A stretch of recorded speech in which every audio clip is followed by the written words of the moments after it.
Tem um nome aqui atrás no livro, Lu, que fala que também é um pouco diferente, que é o nome taumaturgo, que ele fala aqui atrás, aqui.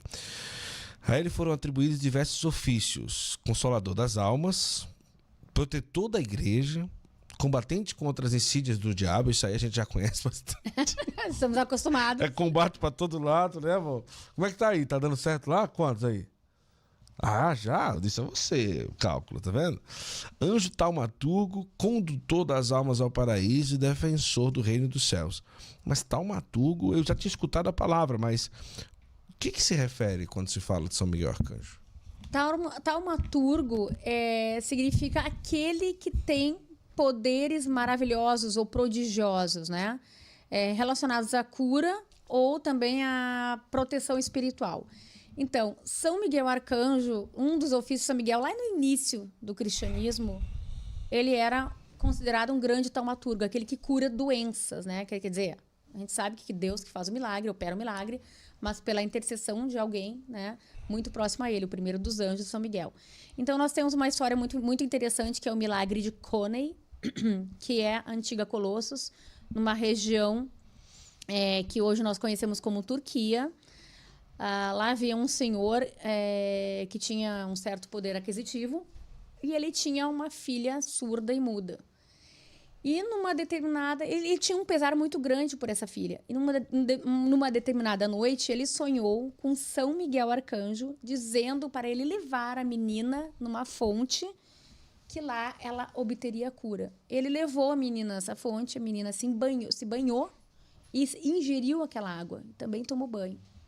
E imediatamente, é o que conta a tradição desse local, a menina começou a falar. Olha só. Em ação de graças, ele constrói uma igreja para São Miguel. Essa igreja aí passa mais 2 séculos, né? Essa igreja, ela tinha um guardião. Até esqueci o nome da pessoa agora. Esqueci. Arquipo. Não vou lembrar o nome. Esse guardião, na verdade, ele era o sacristão da igreja, né? Então, a gente está falando aí de uma época que o cristianismo ainda não era reconhecido como uma religião permitida, né? E, então, algumas pessoas que tinham cultos pagãos começaram a largar o culto e se converter nessa igreja. Olha que coisa. E uma das pessoas que era de outra religião, né, ligada ao culto pagão, ficou com muita raiva que a igreja católica estava pegando muitos fiéis para si e combinou com algumas pessoas de desviar, havia um rio próximo dessa igreja, de fazer um canal, de desviar a água do rio, para inundar e destruir a igreja. E eles trabalharam algumas noites cavando como se fosse uma correnteza para mandar para cima da igreja. Só que esse rapaz, esse sacristão, ele ficou sabendo disso, ele rezou com muita fé e pediu para que São Miguel intervisse, porque ele gostava muito daquela igreja. E São Miguel aparece. São Miguel crava a sua... Agora, não me lembro se era lança ou espada. Crava a sua lança, acho que era lança, no chão, e o rio desvia. O rio bifurca, passa por trás, pela frente da igreja e não destrói a igreja. Uau. Então é conhecido como o milagre de Coney. Por que Coney, né? Se escreve C-H-O-N-A-E, Conai, mas se fala Coney. Significa abertura na língua que eles falavam, que eu acho que era a língua turca, né? Então esse daí é um dos primeiros milagres que nós temos atribuídos a São Miguel, e dali vem a fama dele de taumaturgo ligado com a água. Então, proteção espiritual, proteção pessoal, porque não destruiu a igreja e não pegou nas pessoas que estariam ali rezando, e porque essa menina foi curada através da água. Então a gente começa a estudar os santuários de São Miguel Arcanjo e a própria gruta do Monte Gargano e também lá no Mont Saint-Michel. Quando foram arrumar o santuário, São Miguel já teria consagrado o santuário do Monte Gargano primeiramente. Eles encontraram lá na pedra uma nascente, escorria uma água. E as pessoas que peregrinavam até lá ingeriam aquela água. Olha. E se curavam. Acabavam se curando. Hoje essa fonte não existe mais na gruta. Ela foi, na verdade, até tapada porque estava caindo muita água e poderia causar, não sei se posso falar assim, uma erosão, mas Sim. poderia ser perigoso para desabar. Imagina, 15 séculos caindo água. Né? Água mole, empedradura. Vai que derrubando, pode. Aí a gente sabe. E no Mont Saint-Michel, na França, também apareceu uma fonte lá no pé do morro. Né? Ela é chamada de fonte de Saint Albert. Saint Albert é o bispo que teve a primeira aparição de Miguel, né? E essa fonte que abastecia toda a montanha, ela também tinha propriedades curativas. Uau! Então, vem daí essa questão de São Miguel ser um curandeiro, né? Aquele que transmite graças, insígnias e milagres de cura, né? Interessante esse fato de ser aquele que impede a destruição, né, da igreja, né? Um pouco parecido com aquilo que se escuta lá em São Miguel Arcanjo, aqui em São Paulo, que ele aparece para impedir a destruição da cidade também. Né? Na Revolução de 32. Há uma manifestação, a gente não pode dizer a aparição, mas tá, tudo bem. É fato que aparece um homem com a fisionomia de um anjo, né? E ele impede a destruição. Você vai estar lá na Pedra, dia 29? Vou estar no dia 29 de setembro na Pedra. Olha, que maravilha. Primeira vez que você vai lá, não? Não, já fui lá 3 vezes. Na Pedra? Não, na Pedra não, na cidade. Mas na Pedra é a primeira vez? Na Pedra não fui ainda. Pois é, Vai muito especial. É muito especial, viu?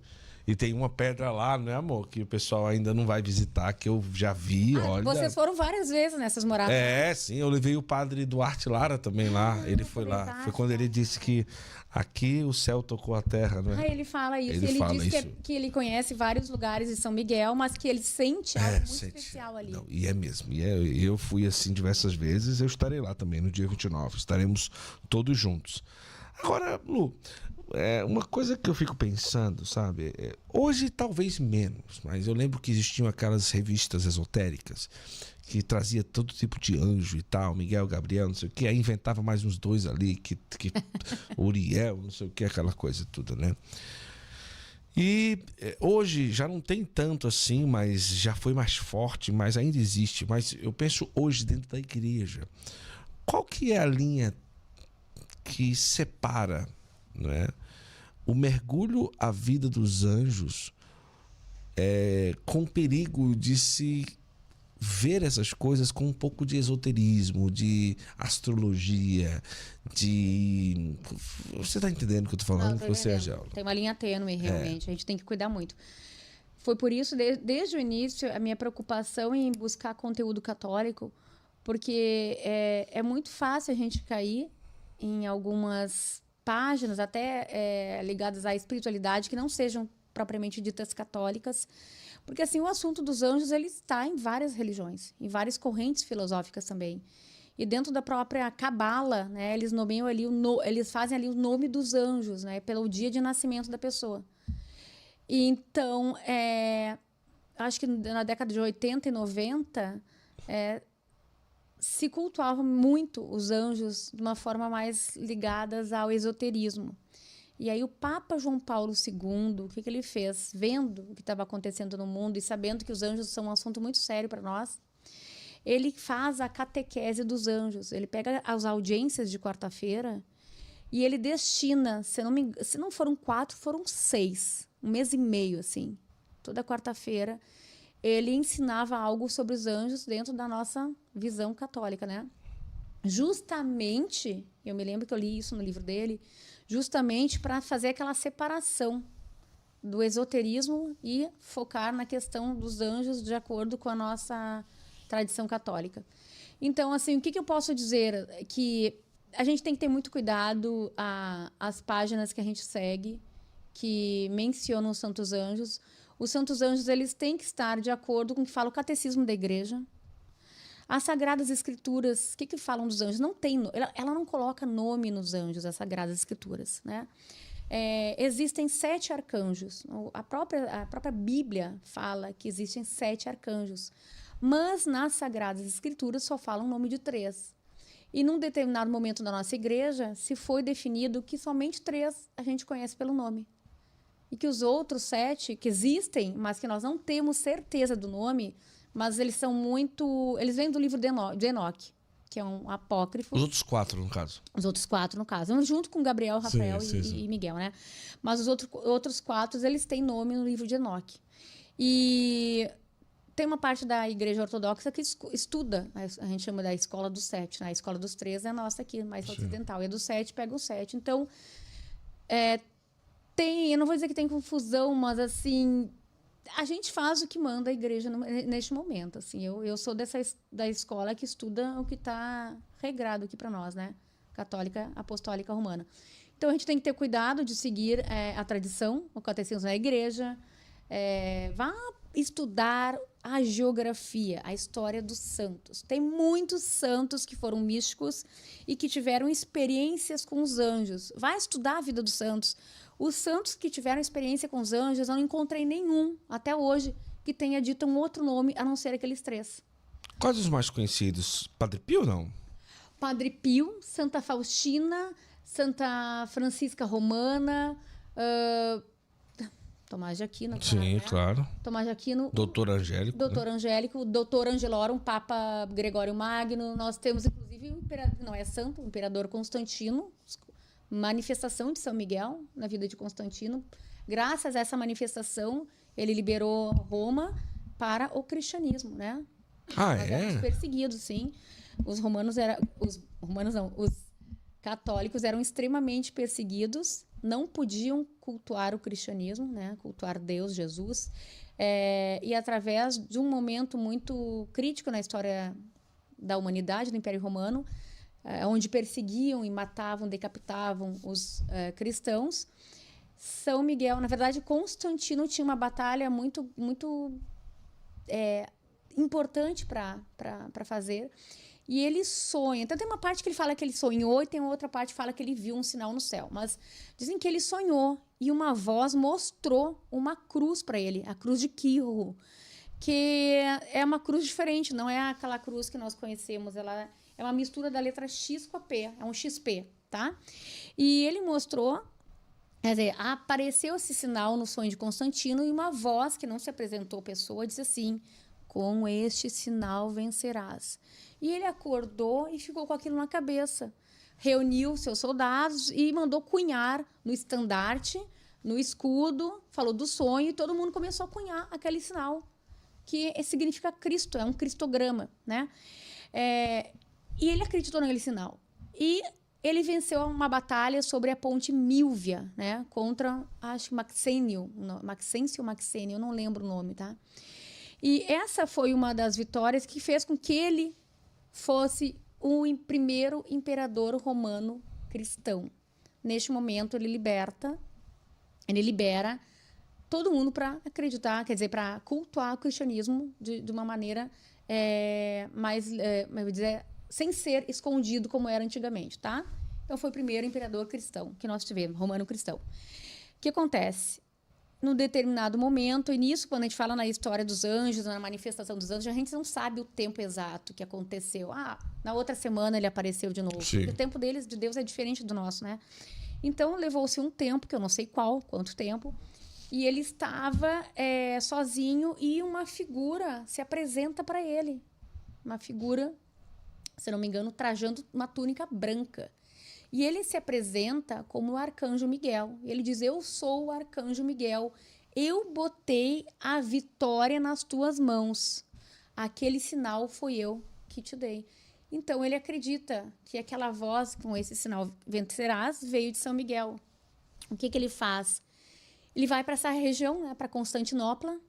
Existia lá uma ilha, uma região chamada Sustenion. E lá ele manda erguer, em cima de um templo antigo, que era um templo pagão da deusa Vesta, ele manda erguer o Micaelium. O Micaelium foi o primeiro santuário suntuoso dedicado a São Miguel Arcanjo. Era maravilhoso, era belíssimo.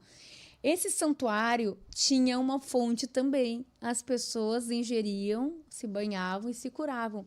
Então, pessoas do mundo inteiro, antes de chegar no Monte Gargano, nós temos a história do Micaelium, só que fica no Oriente, não fica no Ocidente. A aparição do Gargano foi a primeira no Ocidente. E no Oriente nós temos, então, o Micaelium, né? Micaelium, traduzir aqui para nós, a gente vai chamar de Miguelio. Então, é o Micaelium. Era lindíssimo o santuário. Caiu em ruínas no século IX. Mas o que acontece ali, começou uma prática também, se não começou, mas foi junto no início, uma prática chamada incubatio. A gente traduz do latim para incubação. O que significa isso? Os fiéis que iam em peregrinação para esse local passavam a noite dentro do Micaelium, dormindo, porque eles acreditavam que eles iam escutar alguma orientação de São Miguel para sua vida. Ou que São Miguel ia dar uma resposta para aquilo que eles estavam buscando. Ou aquelas pessoas que tinham ido peregrinar em busca de uma cura, que elas iam receber a cura através dessa prática do incubatio, né? Isso daí aconteceu há muito tempo na Idade Média, em vários santuários, não só para São Miguel, para outros santos também, Sim. mas era muito comum para São Miguel Arcanjo.